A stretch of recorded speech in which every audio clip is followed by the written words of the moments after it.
Hello and welcome back to the channel once again. My name is Andy, and today, as you can see from on the screen and from the title, we are looking into the Indy 500 for today's Andy Races segment. Today is of course Sunday the 27th of May, I'm getting my dates wrong, and it is of course one of the biggest racing weekends in the world. It is the Monaco Grand Prix in F1, it is the Indy 500 over in America, and it's also the Coca-Cola 600 at Charlotte in NASCAR. So 3 major sporting events in the motorsport world happening all at the one time today.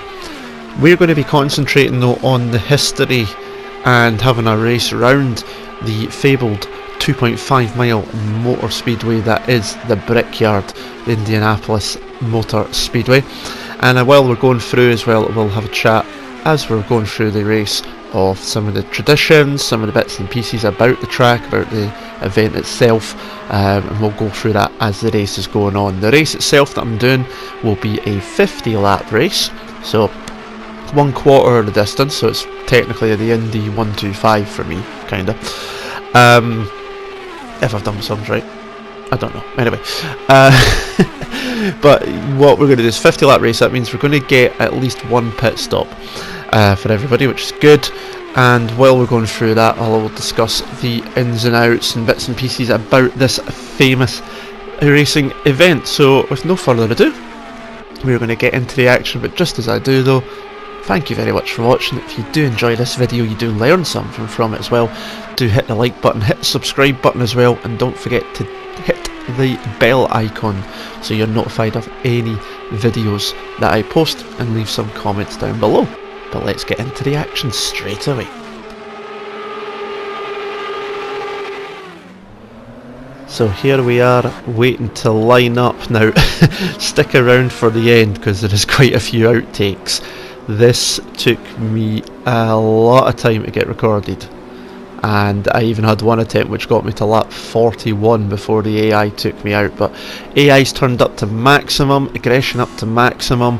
It's in the PS4, the lights are on, we're waiting for the green flag, and we are underway for the 102nd running of the Indy 500. And the AI, as usual on Project Cars, just completely backing up and making it like the M25 on a Friday night in the traffic jam. I get into the wall but managed to get away with it, not spin out. I will point out that I did end up taking damage off as well, because it was just proving too difficult, too much annoyance. But look at this for the AI, I'm passing about 6, 7, 8 cars as you go by the Carpenter car there. He's in the pole position.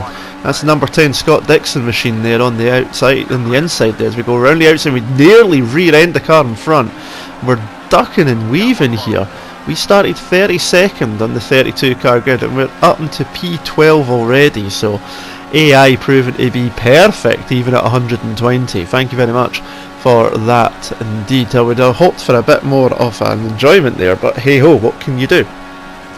But this year's running off the race, now that we have got the first lap out the way, is the 102nd running of the event. Now the Indy 500 originally began in 1911, so you might be thinking that's more than 102 times. You've got to remember obviously they stopped occasionally when World War broke out. So it's been around since 1911, so the 100th anniversary was 2011, but the 100th running was 2016. So there you go, just to bring you up to speed. So it's 102nd running today. Then the defending champion is former Formula 1 driver and Japanese star Takuma Sato, who won the race last year and took the car to victory lane. He is back to try and win the title again. There's no Fernando Alonso this time. Remember last year Alonso missed the Monaco Grand Prix to come and partake in Indy with McLaren and Andretti Motorsport, one of the teams from IndyCar. And this is also a round off the IndyCar Championship as well, of course, so this is an official points paying race for that series as well. Now what makes Indy so special is it is steeped in many, many traditions. A lot of traditions go through the event, from the beginning of the month of May. The month of May is Indy month, and if you go back in history, it basically the entire month was practice. You had rookie orientation days to ensure that rookie drivers were up to speed. Drivers that maybe hadn't been around for a while would be given a refresher day as well to test on their own. Indy sees many single car, one-off appearances like Alonso did last year.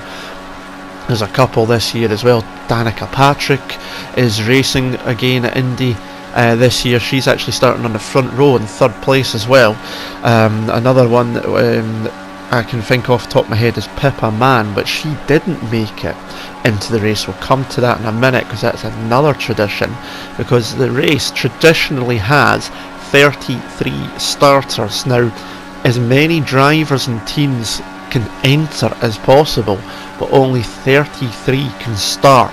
So the month of May started with 35 cars looking to qualify, but only 33 being able to get a place on the actual race and onto the grid for the race on Sunday. The track is 2.5 miles long.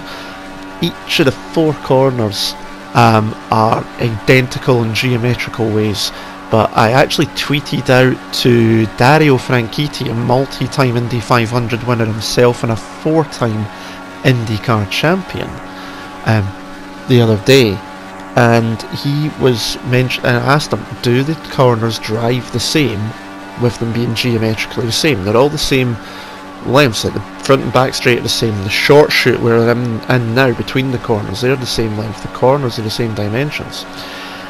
And he says nowhere in the world does 4 turns that are geometrically the same drive differently. He says especially coming down here to turn 1 when there's a wind is so tricky to get right, and that's what makes Indy for a driver such an appealing challenge to do. So it was great for him to reply to me and answer that question. So I doubt he's going to be watching it, but Dario, if you are, thank you very much once again, my friend, for that. But it's seen as, obviously if we go back to the opening of the track, so I'll just find my notes here because I've got about 3 pages worth. So the first race at Indy was technically in 1909 on a gravel and tar surface. Now these weren't 500 events, these were run over 250 and 300 miles, but the track owners realised that there was actually an appeal for this kind of race, and they attracted around about 15,000 paying customers and crowds up to 40,000. So the owner at the time, Carl G. Fisher, spent $155,000 paving the track with 3.4 million bricks. That's where it gets its name, the Brickyard, from. And obviously the track still has a layer of bricks. We come over the start and finish line in just a second, just here. There is what's known as the Yard of Bricks, just there, you've seen it. And that's from the original bricks, but the first proper race when they settled on 500 miles started in 1911, as I say. Crowds reached around about 60,000.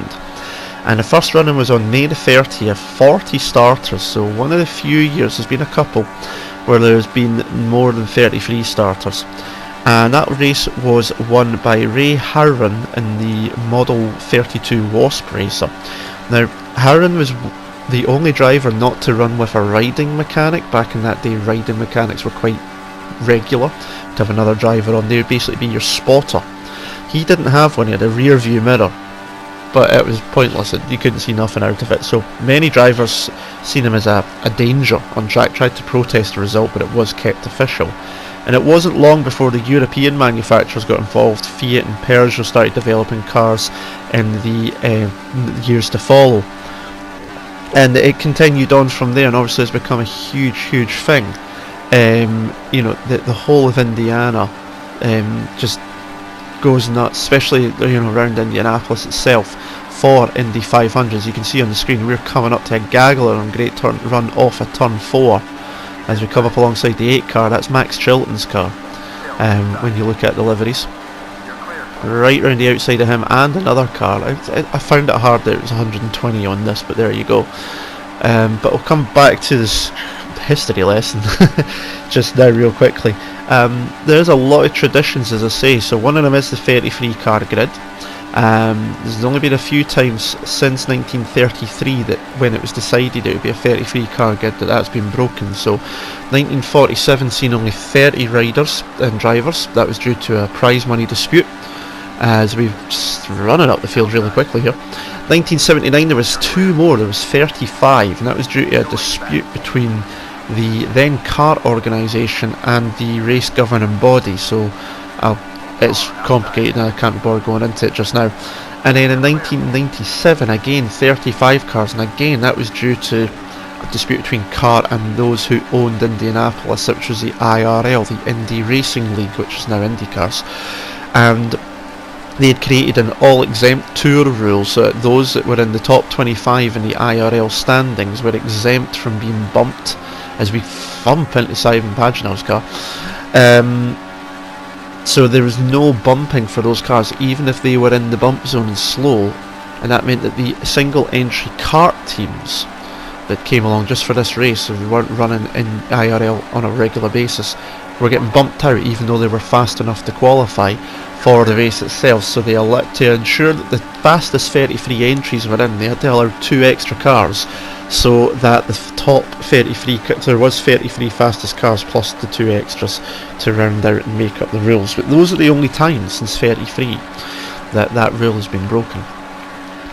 Other traditions that you see throughout is things, as I say, you've got the practices the whole way through the month. This year seen Bump Day come back for the first time, so as I say, more than 33 can enter and only 33 can then race. And this year it was Pippa Mann, who she's been at Indy a few times, tried to qualify this year and didn't manage to, unfortunately.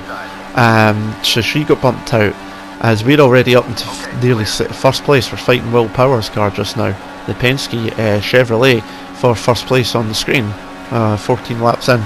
But the main one was James Hinchcliffe, the mayor of Hinchtown, in the Sam Smith Peterson Motorsport machine, number 5. He got bumped. He's an IndyCar regular as we fly around the outside of turn 1 and take the lead at Brickyard. He got bumped out. Now, what's significant about that as well is that he is a regular, as I say, and he was the pole sitter here 2 years ago in 2016, so it was a real shock for him to make it. He had some issues and that caused him to not be quick enough by the time qualifying had finished, so he got bumped as well, so he's not going to be competing. That's going to be a big blow for any championship aspirations he would have had in finishing as far up as possible. There's a lot of things that happen throughout the build up as well to Indy. So nowadays you also get the Indy GP, where the IndyCar teams run the road course here at Indy in the middle of the month. So that was something that only happened recently in the last 5 or 6 years, I think it is, and traditionalists didn't like it, but it fills the gap. It means it's not just purely all testing, it gives a bit of racing action as well, so it's something that's now seen as being part of the month, so it's a newer tradition, you could say now. And there's lots of, there's the Indy Parade, there's concerts, there's parties, one of them being the Last Row Party, where it's like a cocktail party / comedy style roast in a way for the drivers that have qualified in the last row, so the last 3 qualifiers. But all the proceeds go to charity as well, so it's a really good thing. The drivers get to, let off a bit of steam, just have a bit of fun as well. Lots of concerts. One this year included Train, the band called Train. Remember, one of their main hits being Drops of Jupiter, Hail Soul Sisters as well. So they were there this year. And just on the inside at turn 4, just on your left now, is what is known as the Snake Pit, which is a camping area, sometimes seen as being some of the more vocal crowd members go down to that part. So it's definitely something that holds traditions. Other traditions as well is obviously the usual drivers start your engines. You also have someone who drives a pace car for the first laps as well, so you get a honorary starter. Back home in Indiana is sung. That was usually done by Jim Neighbours for many a year back home in Indiana, until recent years due to illness, where he's had to step down from that. And it's just a big spectacle, and as you'd expect, of course, it would be being one, the biggest single-day sporting event in the world, with 250,000 packing those grandstands you see to the right and left of you, and over 300 plus being available on the day itself, watching it at the track. So it's a huge event. But also it's held on Memorial Day weekend in America, where honouring the troops and everything from previous wars that have happened. So it's a really big event in America, a really big weekend in American history as well, and it's always been held on the last Sunday, or the Sunday closest to Memorial Day, and that's usually the last Sunday in May nowadays, so it really is a significant part of the American landscape, the Indy 500. Going back to some of the history though, it took until, I think it was I can't remember if I wrote it down actually, I feel a bit stupid now. Yes, I haven't wrote it down like an absolute idiot, so I do apologise. But they did obviously repave it, the track was breaking up. It was after World War II, in fact, that's right. They stopped racing for World War II and the track went into disrepair. Basically was not kept maintained, so a buyer was found who then repaved it, keeping the yard of bricks, taking all the bricks out and just repaving it and tarmac, and then bringing it back to its glory. And since then it has obviously gone on. I keep thinking of it as I'm going along. You've got other traditions as well. The Borg Warner Trophy, you've probably seen, it's this huge trophy. It's about 4 or 5 feet tall, and it's got the faces of all the winners on it as well. Every winner's face on it, emblazoned. It's crazy. Prize money is huge as well. You're talking $2.5 million just to the winner last year as well. So it's really big. And obviously, the tradition that most people probably remember is the milk, the drinking of the milk in Victory Lane, which is something that's been going on for many a year. And again, I read it, can't remember the name of who done it first, but one of the local dairy producers seen it as a great marketing exercise, and lo and behold it became a tradition ever since. One of the big brouhahas that came from that was former two-time F1 champion Emerson Fittipaldi, who declined the milk in 1993 to drink a bottle of orange juice. He made his own oranges back in Brazil as we were coming into the pits. Very tricky pit lane to get right. I screwed it up a couple of times as well, so I'm glad I got it right here. But he drank orange juice, and considering that it's a big tradition, and then the next race was Milwaukee, which is dairy country in Wisconsin, and even nowadays he still gets booed by some traditionalists for doing that. So it just shows you how much some people see the traditions of this great sporting event. As we are now trundling down pit lane at 59 clicks, 37 miles an hour, find our pit stop and hit the brakes. Fuel's going in, tyres going on, the front tyre changer taking an age. It looks like he was waiting for someone to tell him, like a union rep. Yes, you are due to work, sunshine. And we're down off the tracks and away we go. So, got to be careful coming out of pit lane. You end up going round the warm-up lane, and it's so easy to just spin the tyres up. And then you end up doing almost pretty much what Alex Zanardi did at the 2001 race in Germany at I think it's the outside rig. That's where he lost both his legs. He spun the wheels up in the warm-up lane coming out and he crossed the track. So, horrible accident that.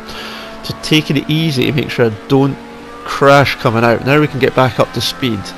We've dropped right down the order, but many of the others will be pitting shortly, so while that cycles through I can then come back to some other little bits and pieces. So we mentioned Takuma Sato being last year's winner.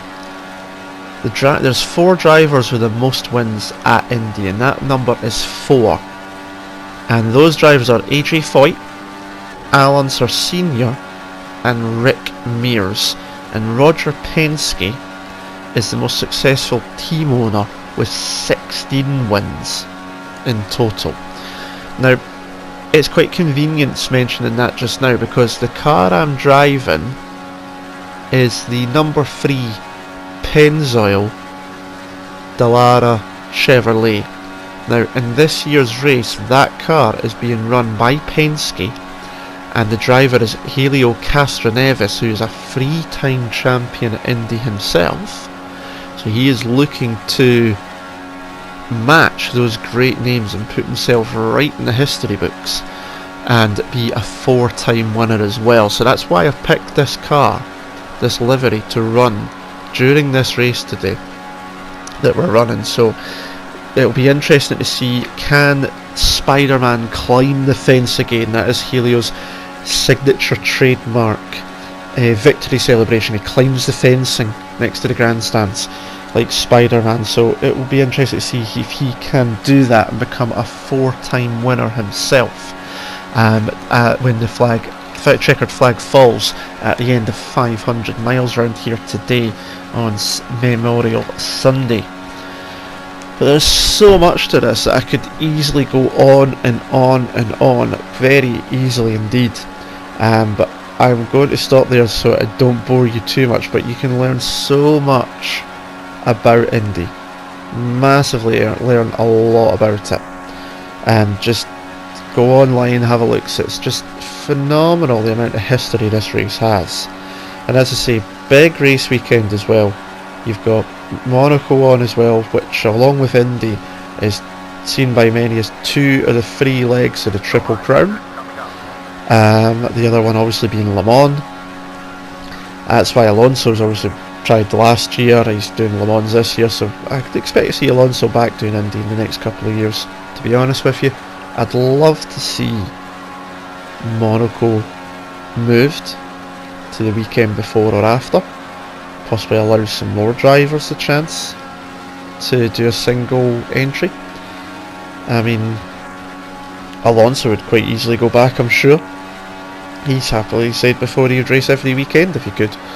I would love to see it, but I think it's too much tradition in Monaco being the last Sunday in May as well, so I don't think we're going to see that, unfortunately, as I don't see Indy moving either.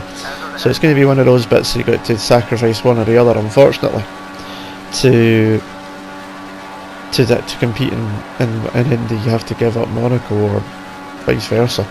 So it would be nice to see it move, but I don't think that's ever going to happen due to the traditions behind both events. You can see cars coming out of pit lane, so we're rocketing back up the field. We're up to P12 again.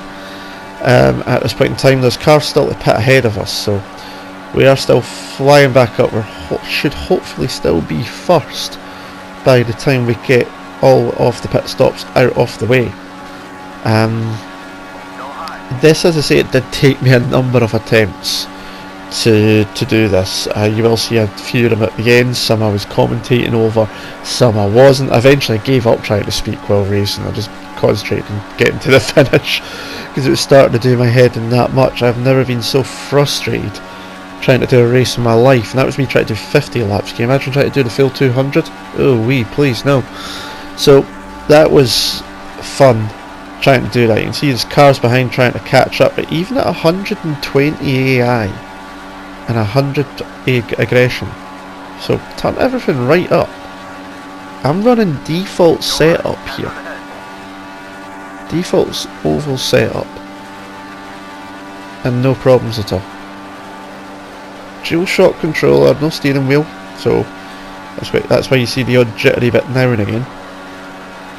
But I was expecting it to be tougher than what it ended up being, so I don't know if it's just the way the game is, if it's just because we're being in an oval, you can keep it generally, but I would have thought the slipstream would have made quite an effect as well, but I don't know what it was. I was expecting it to be a tougher race, expecting it to be a lot more passing, especially when I got out to the front. I thought I'd be getting repassed and repassing and passed again and repassing again, but it wasn't quite as much like that, unfortunately. There was a little bit of it, but not a lot, so yeah, not the greatest. Got a little bit into the grass there, which wasn't the best thing I've ever done in my life, I'll tell you that much.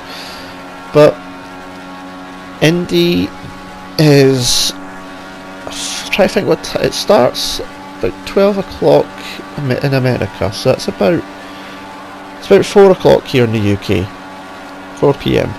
So Monaco will be finished about have to, so you've got a bit of time between. It's on BT Sport. For those who don't know where to find it, BT Sport, that will be showing it live. So if you don't have BT Sports, then like me, you're buggered. So like me, you probably have to wait till highlights come out in the coming days to be able to watch. Quite frustrating being stuck behind that paywall, and I know a lot of people going about F1 being behind the Sky Sports paywall as well. I'm not as fussed on that. I think Sky Sports do a great job of the coverage. BT's is just basically, to what I've seen, they just pick up off the American coverage, and they just have their own people come in now and again when the American coverage goes to a break and there's no talking. That's it. So it's, at least Sky's trying to make its own product out of it. But hey, that's another story for another day. But lap 33, there we go, everybody's pitted now, so we're back in the lead. But you can see on the map on the top right hand corner, there's a nice wee train behind me. The first one there, that looks like Simon Pagenaud's number 22. So that's the Menards car. That's another Penske car, and obviously I mentioned earlier, Penske very successful around here. Roger Penske's had Castroneves, Gilles de Ferran, Unser, Mears. Oh, there's so many names. Fittipaldi. There's been a lot of names. Sam Hornish Jr. is another win as well. That was one of the closest finishes. That was 2006. I think it was 0.041 of a second. Beat Marco Andretti. Phenomenal victory. Unbelievable last lap. So many moments at Indy as well. 2011. J.R. Hildebrand in the number 4 National Guard car coming out of the last corner at turn 4 in the last lap.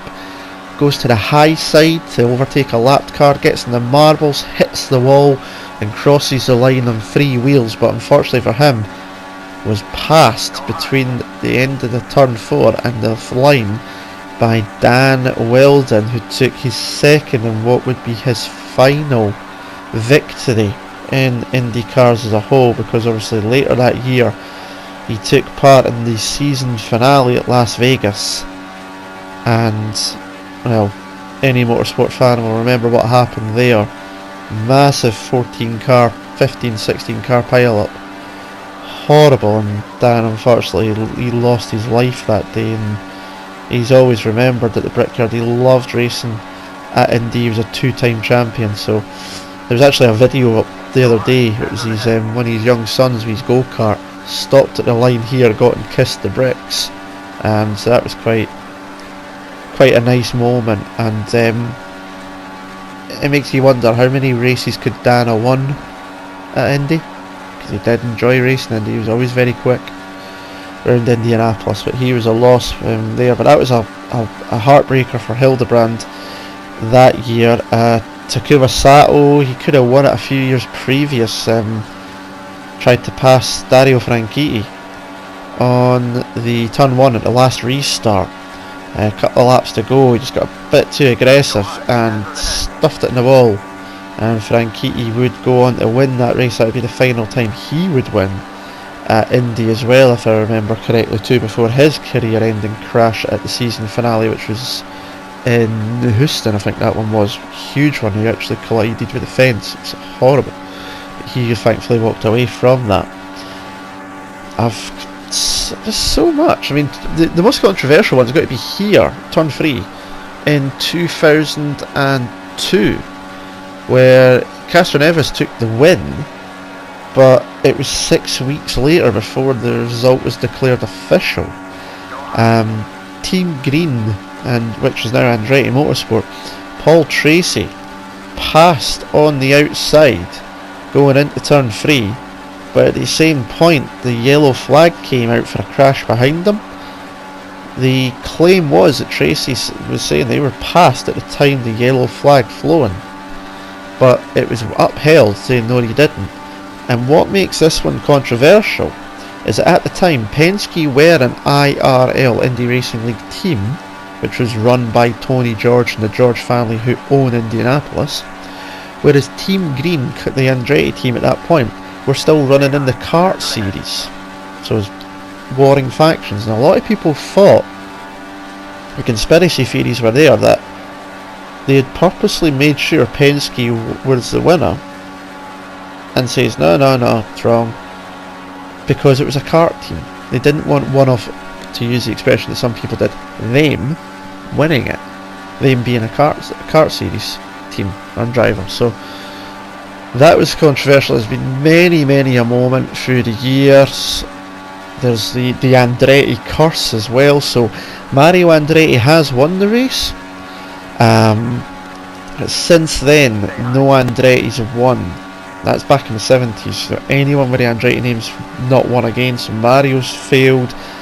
Most notably, his son Michael, who now runs the Andretti team, he's led about something like 400 laps and never won at Indy. He's never led the final lap. His son Marco, we mentioned earlier, just got pipped at the line in the last lap by Hornish. So that was another example. So there's a lot to Indy, and obviously you go even further back. Jimmy Clark's won it. Formula 1 champion Graham Hill's won. He's the only Triple Crown winner: Monaco, Indy and Le Mans, or if you want to say F1 World Championship, Indy 500 and Le Mans. He's done that too.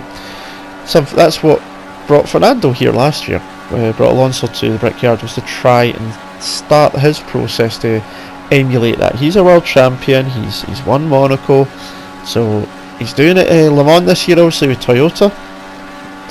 And I can just see it now that Toyota will just break down. They've got a curse at Le Mans just as bad as Andretti do at Indy. And that's why he done Indy last year. He wanted to try and have a go at it, and that's why I think he will be back. I'm absolutely positive of it, that he will return to Indy in the coming years. But there's a lot to this race, and it's just a fantastic spectacle.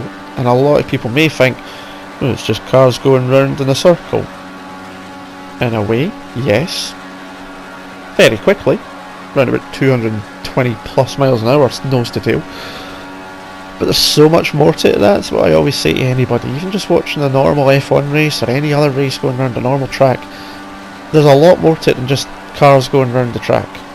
You've got to know what you're looking for and what you're watching to be able to immerse yourself in it. And that's where F1 fans are obviously, not F1 fans, motorsport fans in general, are obviously hugely passionate about the sport. It's why we love what we watch, what we enjoy.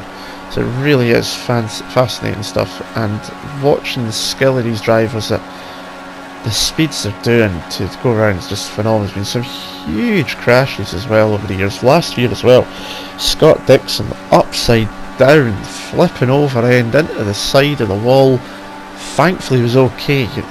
Stunning bit was Castroneves went underneath the car. He's just unbelievable crash. It's great to see Scott's drive away. He'll be back this year, try and win again.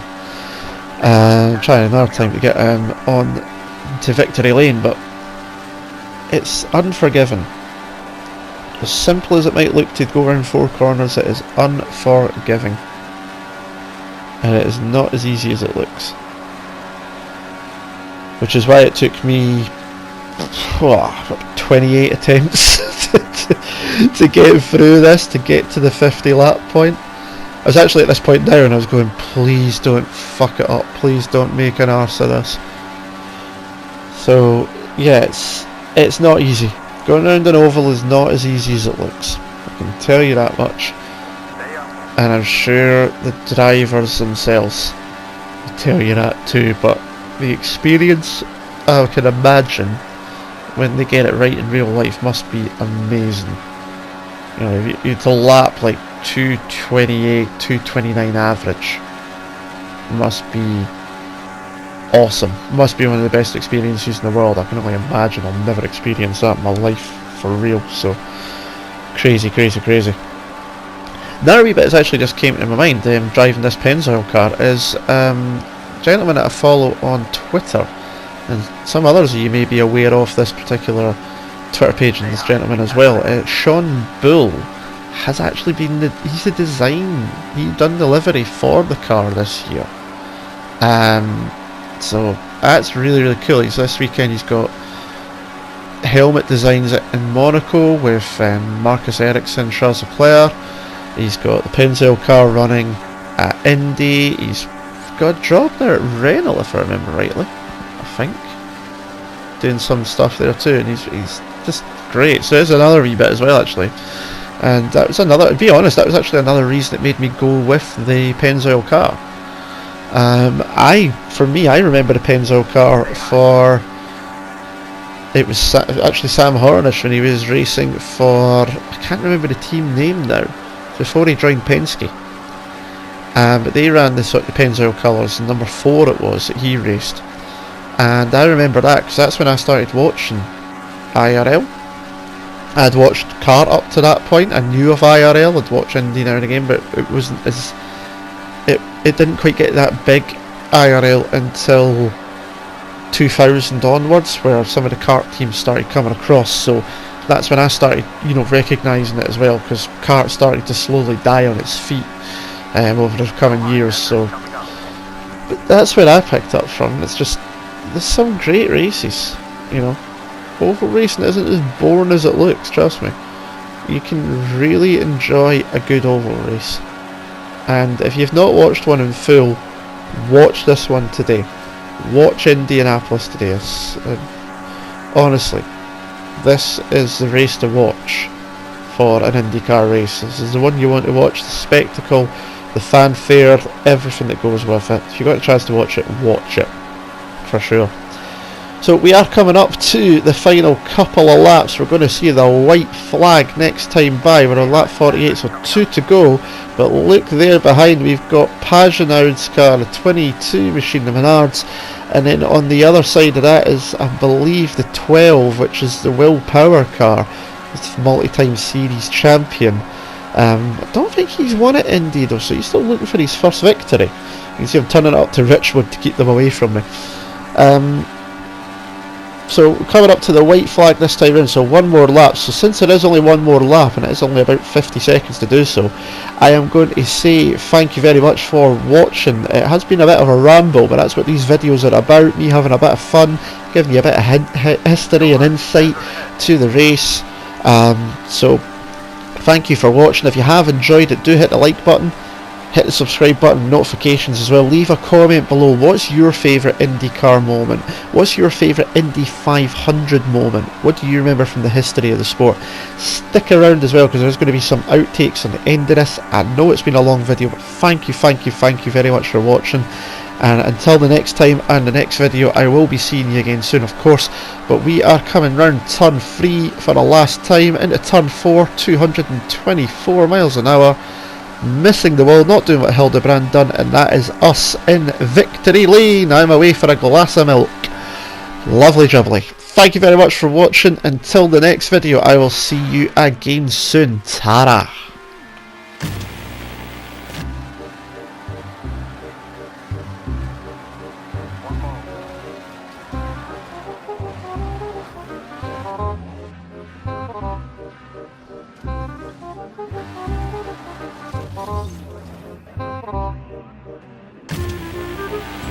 Still there. Okay, clear.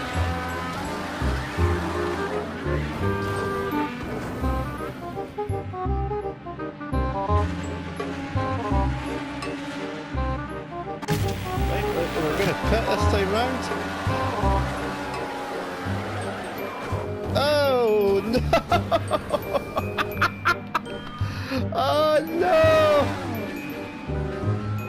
Oh dearie.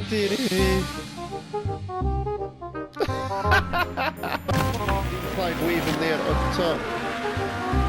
And we are underway. Obviously I'm using the DualShock controller, which doesn't make my job any easier. I've spun already. That's the worst start in the world. Considering it's AI, that's not necessarily a bad thing. And obviously I am using the DualShock controller, so I'm going to take it. Still inside. Right, for fuck's sake. Ah, for goodness me. You see the AI starting to bump shot. 2 on your inside. Got one low. Whoa, bumped the wall already. Fucking hell. And green flag, we've technically dropped the start, but then hit the wall, and... Jesus fucking Christ. Turn 1. Got one low. We've just hit the Menard's car, which is technically our teammate.